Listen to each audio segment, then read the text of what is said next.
Naimbag malemyamin kapuson, Dara-dara bangkay iti may sa lalaki nasarakan, iti paset na di kalsada iti Tayum Abra. Naka-alerto, Bridget Mayhong.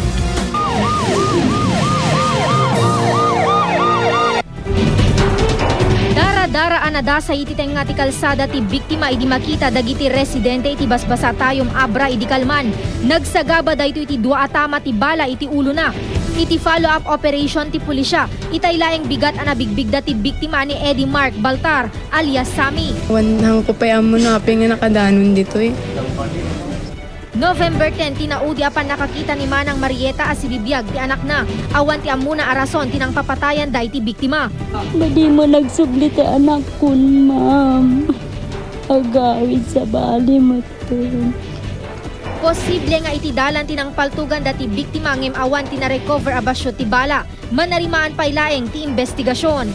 So far, agisay-sayang katpay lang iti kapulisan, iti investigasyon para iti motibo, ken para rin sa identity ng pumatay. Bridget Mayor, nakatutok, 24 oras, Ilocano.